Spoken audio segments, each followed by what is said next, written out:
And now, it's time for another Dice Tower review with Tom Vasel. Hey folks, today we're taking a look at Noble Treachery, The Last Alliance. And this is a game that, from the cover of the box, does not look that interesting, which is amazingly odd because the artwork on the cards is phenomenal. I cannot fathom why they didn't put some of that art in the box. Instead, this box looks very plain. This game is a game in which you will be playing cards and manipulating dice so that you can win a round, where you're fighting other players, trying to have the best, highest number. It's like a very complicated take that version of war. Let me show you.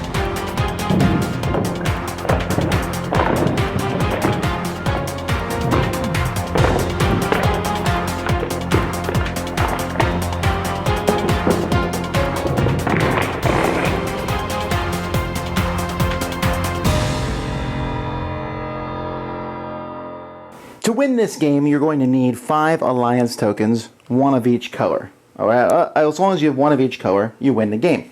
Each alliance token is numbered differently, so you see here's 5, 6, 15, 16, 21. So they're all numbered differently. There's a different number, and you're going to use the number equal to the players in the game. And at the beginning of the game, everyone's going to start with a couple of these, and you do that randomly by rolling the dice.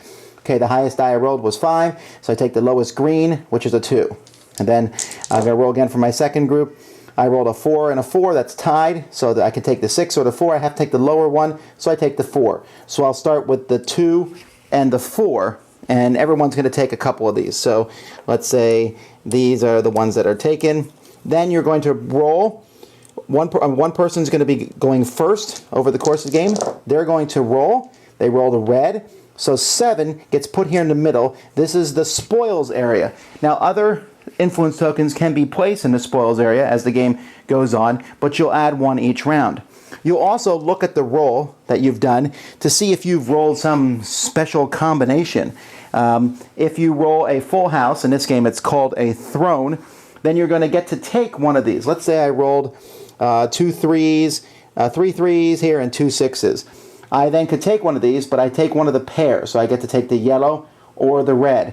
If I rolled a straight, 1 2 3 4 5 or 2 3 4 5 6, I would take one that matched the lowest die I rolled. And if I roll a Yahtzee, in this game it's called a king, what is it called in this game? Poison, then I get to take all these tokens from one other player. In all the games I played, I haven't seen this happen yet, but I guess it is possible. Now everybody's going to have a handful of cards, and the game revolves around these cards. You're going to make a deck of cards at the beginning of the game that's made up of a lot of common cards. That's the Noble's a common card, to which the White Widow here is an uncommon card. It shows little diamonds there next to the number, and basically you'll have some of those in each game. You're not going to use all of them. So players get a handful of common and uncommon cards. Here's a mage and an army, and then they get ready for each round, where they are going to fight for the spoils. Now, after the dice have been rolled for the spoils, so let's say here, for example, green is the highest die that was rolled. There was no special combo rolled. Now, everyone is going to bid to see who becomes the challenger. When you bid, you can bid one of your influence tokens or more. Now, if you lose that bid, those are going to go out in the spoils and you lose them. If you lose the challenge. If you win the challenge, though, you're going to get something here from the spoils, which is fantastic. Now, when players bid these, they just push them in front of them. You can bid a higher number. So if I bid the 1, you can bid the 9, which is higher than me. However, I could bid my 1 and 2 because 2 tokens always beats 1 regardless of the number. 3 tokens beats 2 tokens. Eventually, someone will win, or everybody will pass, in which case the first player will get to be the challenger. When you're the challenger, you're going to decide whether it's war, what it isn't good for, or diplomacy, that awful game. So war basically means high card wins. Diplomacy means low card wins. And what players are going to do is, one at a time, starting with whoever the challenger decides will go first. Usually the challenger will decide to go last in a round, but sometimes he might not. When it's your turn, you play a card in front of you.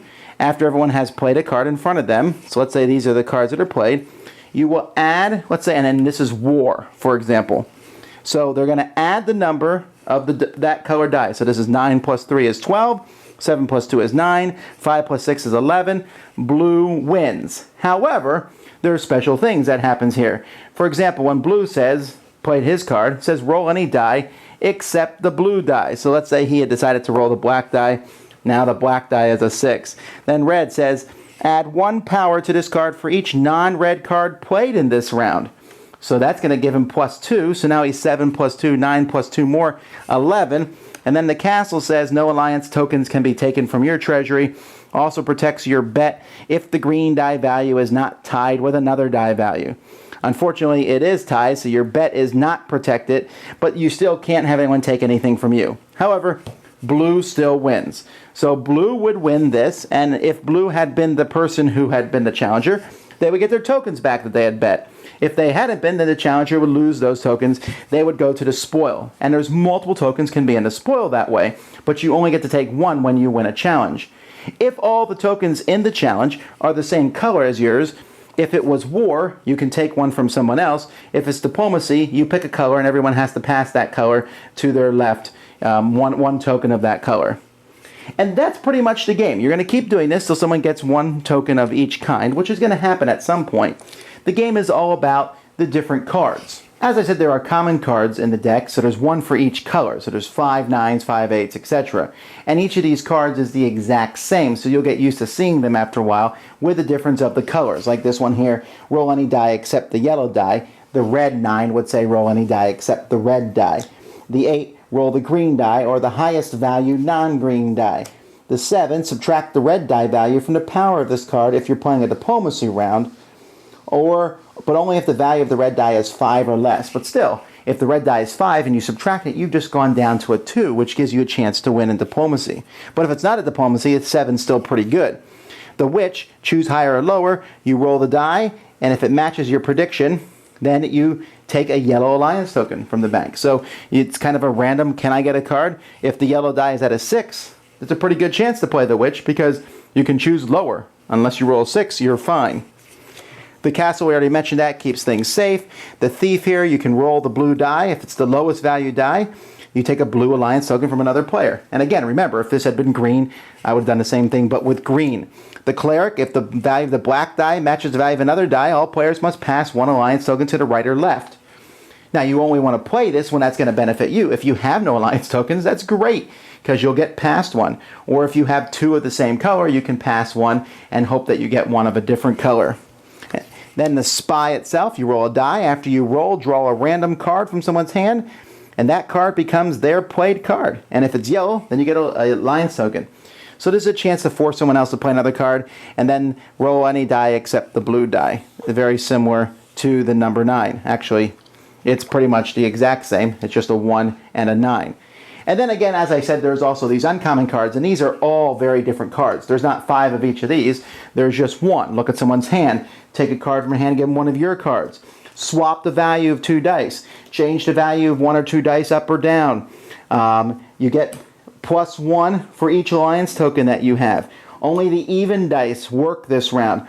Change diplomacy to war unless it's the last card that's played. So that's a little bit of how the cards work.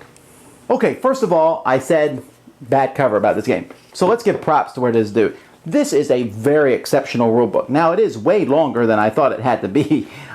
There's a lot. When you look at this rulebook, you're like, oh, these rules. But the rules are not that difficult to do. And I thought it was really cool that they basically covered every possible contingency in here. Now, I didn't mention in the overview, but this is important. When you win the challenge, not only do you decide who goes first and thereby who goes last each round, but you get to re-roll 1 of the dice. And sometimes it's fun. You're going to re-roll a die hoping that it's bigger or greater than or less so that you can decide whether you're going to play war or diplomacy, but sometimes you can roll to get those combos. Those combos, when I first read that a Yahtzee let you steal all someone else's tokens, I thought, broken! But then it never happens. But it could happen, and it's like such a phenomenal thing. And because players get to roll dice, if you ever roll dice that causes a full house or a straight, that gives you a token, which is a big deal. So sometimes when you're rolling dice, instead of rolling a die that will help you do well, you might roll a die that gives you a chance to get one of those combos. I thought that was a cool little feature of the game. The game itself it has an interesting idea. Am I going to do war, go high, do diplomacy, go low? How are the cards going to work? What cards am I going to use? There is a disadvantage that the cards, at first you have to pause but after a while, you will know the 9 basic cards. When you see, when you see the noble, you'll say, "Oh, I know what the noble does. Okay, I know what the castle does." As you play them, the special cards, but not all the special cards are in a game. And in fact, I would actually take maybe 5 more of the special cards out just to keep the game a little bit more basic in that regard.